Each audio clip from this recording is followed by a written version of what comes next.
जिन्होंने कॉलेजों में जाके स्टूडेंटों को भड़काया कि ओबीसी को अगर राजनीतिक हक मिल गया तो बहुत बड़ा नुकसान हो जाएगा।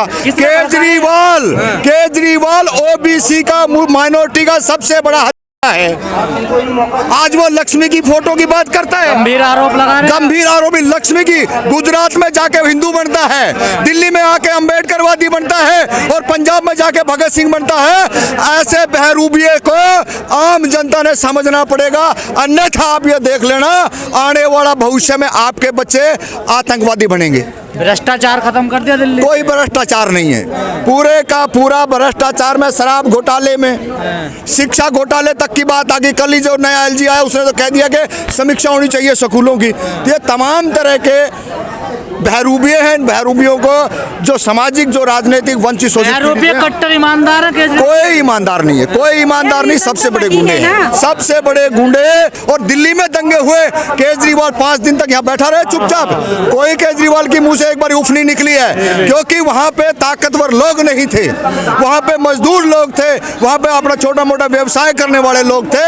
अगर इसके जमीर होता, इस केजरीवाल में अगर जमीर होता तो तुरंत जाकर के वहां पे कहता कि बहुत बड़ी नाइंसाफी हुई है हमारे भाइयों के साथ में।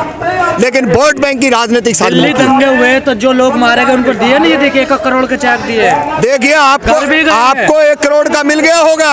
मैं कह रहा हूँ ना, बीजेपी आरएसएस वालों की यही भाषा होती है। आपको मिला होगा, जो ओरिजिनल पीड़ित है ना वहाँ के, रातों रात इस तालिबानी सरकार के भय से, डर से अपने भाई भतीजा को यहाँ से अपने गांव डेड बॉडियों को लेकर गए थे, क्योंकि पता नहीं है राक्षस प्राणी के लोग क्या कर देंगे। और आपने जाके फैक्ट फाइंडिंग नहीं की थी, हम अगले ही दिन वहां पे जाके फैक्ट फाइंडिंग करी।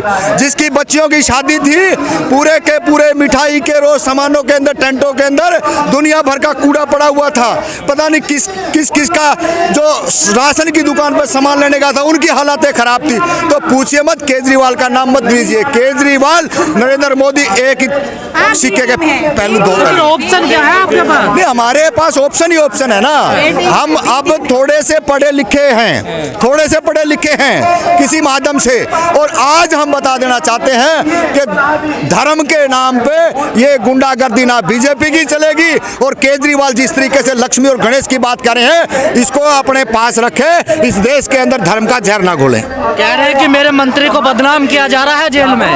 आपके मंत्री पे बदनाम किया जा रहा है या नहीं जा रहा? हम ये पूछते हैं केजरीवाल जी, अभी आपने सीटें बंटवारा किया है, उन सीटों में एनडीएमसी में कितने दलितों को दिया, कितने पिछड़ों को दिया, कितने माइनॉरिटी को दिया?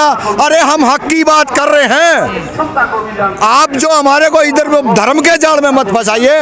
इस देश के अंदर संविधान लागू है, और जितनी जिनकी संख्या भारी है उतना उनको राजनीतिक में हक दें, ताकि पता चले आप न्यायप्रिय हो। जो हमेशा से उनके हक अधिकार से वंचित रखा गया है, चाहे शिक्षा की बात हो, चाहे नौकरियों की बात हो, चाहे राज में हिस्सेदारी की बात हो, और चाहे इस देश की लैंड की बात हो, इस शोषित वर्ग को तमाम राजनीतिक दलों ने इनका सामाजिक बहिष्कार किया है। और जिस बहिष्कार का आज आप जंतर मंतर पर देख सकते हैं कि तमाम तरह के, चाहे वो बीजेपी के सांसद रहे हो, चाहे वो कांग्रेस के सांसद रहे हो, चाहे वो अन्य पार्टियों के सांसद रहे हो, आज उनको इस बात का एहसास हो चुका है कि जो दलित पिछड़ों का वोट लेकर के और इस देश के अंदर पार्लियामेंट में जाने का जो काम किया, लेकिन उन्होंने उनका भी, हमारा तो इन चारों चीज़ों से तो हनन किया ही है, लेकिन आज उनका भी हनन हुआ है। और उस हनन का यही है कि आज तमाम तरह के जो SC ST OBC और माइनॉरिटी के जो लोग हैं, वो आज बाबा साहब का संविधान दिवस मना रहे हैं। और पहली बार जंतर मंतर पर इतनी भारी तादाद में जो अलग अलग किस्म के जो लोग थे, अलग अलग वैरायटी के जो लोग थे, वो मैं वैरायटी और वर्ग क्यों बता रहा हूँ, क्योंकि कुछ लोगों की महत्वाकांक्षाएं थी कि आपके अच्छे दिन बीजेपी में आएंगे, आपके अच्छे दिन कांग्रेस में आएंगे, लेकिन उन्होंने देख लिया कि आपका रिजर्व से जो सांसद चुन के गए थे वहां पे, उन्होंने कोई भला नहीं किया है। और जो बगैर रिजर्व के 200 सांसद ओबीसी के चुन करके जाते हैं, उन्होंने भी कभी जाकर के वहाँ संविधान की बात नहीं कही, पर्सनल अपने फायदे में इस समाज को पीछे धकेलने का काम किया है। कि ये हमारा एक पवित्र ग्रंथ है, महिलाओं का, एससी का, एसटी का, ओबीसी का, माइनॉरिटी का, ये मेरा ग्रंथ है।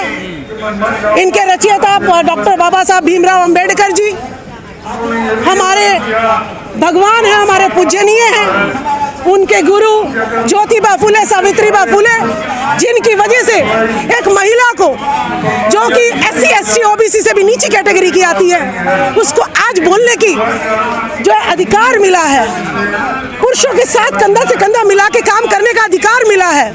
मैं उन सबके चरणों में नमन करती हूँ और घर घर संविधान पहुँचाने की मैं अपील करती हूँ सबसे कि सारे मेरे पत्रकार बंधु घर घर तक संविधान पहुँचाओ। हमें कहते हैं कि अर्पण करो, अर्पण तो हम अपना खून कर रहे हैं, हम अपना पसीना कर रहे हैं, हम अपने बच्चे अर्पण कर दिए। आज तो हमें संविधान के तहत अपने हक अधिकार चाहिए। आप जो है ना, मोदी जी आएंगे, काला धन ले आएंगे, नोटबंदी करेंगे तो हमारे पास जो है काला धन वापस आ जाएगा। ये तो इन्होंने नए नए जुमले जो है रोजगारी से, बेरोजगारी से ध्यान हटाने के लिए, हमारे संविधान से ध्यान हटाने के लिए, महिलाओं का जो दैहिक शोषण हो रहा है, आपको नहीं पता कि कितने क्लबों में हमारा शोषण हो रहा है और जो है ना कितने कोठे खोले जा रहे हैं, शराब के ठेके जो हैं स्कूलों के सामने खोले जा रहे हैं, यूनिवर्सिटी के सामने क्लब खोले जा रहे हैं। इन चीज़ों पर हमारा ध्यान ना बटे तो एक एक जो है, कभी नोटबंदी, कभी जो है ना कोई बंदी, ऐसी बंदी जो है मोदी नई नई नाम ब्रांडेड नाम लेके आता है, क्योंकि ब्रांड से ही सब कुछ बिकता है। हमारे लोग आखिरी सभी चर्चा में लगता है कि भारतीय संविधान दिवस जो 26 नवंबर को हम लोग मनाने लगे हैं और जिस प्रकार इंडिपेंडेंस डे 15 अगस्त, 26 जनवरी गणतंत्र दिवस और संविधान दिवस को हम लोगों ने सर्टिफाइड रूप से 2015 में 2 दिवसीय हमारे एक ज्वाइंट सेशन के माध्यम से देश के सम्मानित प्रधानमंत्री जी ने जो देश की सबसे बड़ी पंचायत से शुरू किया है, वो गांव की पंचायत का संविधान दिवस हम लोग मनाने लगे हैं। यह भी हम सब कर रहे हैं। मुझे लगता है कि संविधान दिवस पर जो हमारे सम्मानित आयोग के प्रतिनिधि अध्यक्ष और दोनों माननीय सदस्य हम लोगों के समक्ष हैं, वह हम लोगों की जो भावनाएं हैं संविधान के सम्मान के प्रति, चाहे किसी भी विभाग की रही हो, जितने भी लीडर्स ने कहा है कि हमने माननीय अध्यक्ष जी का लगभग जो 2 सालों का इनका कार्यकाल हो गया है, उस कार्यकाल को देखा है, समझा है और एक सशक्त अनुसूचित जाति आयोग आज देश में हमारी पहचान बन गया है। इसके लिए हम माननीय अध्यक्ष जी को और इनके दोनों सम्मानित आज उपस्थित सदस्य दोनों को आभार व्यक्त करते हैं, साधुवाद करते हैं और यही हम लोगों की आज इस संविधान दिवस के उपलक्ष्य में अपने आयोग के समक्ष यही विषय है कि एक सशक्त आवाज के रूप में जो आवाज आपको जो है भारतीय संविधान के माध्यम से मिली है, देश के राष्ट्रपति के अधिकारों के साथ मिली है, वह आवाज इसी प्रकार बुलंद रहे। यही कहता हुआ संविधान दिवस पर एक बार फिर आप सबको बहुत बहुत शुभकामनाएं देता हूँ, मंगल कामनाएं देता हूँ।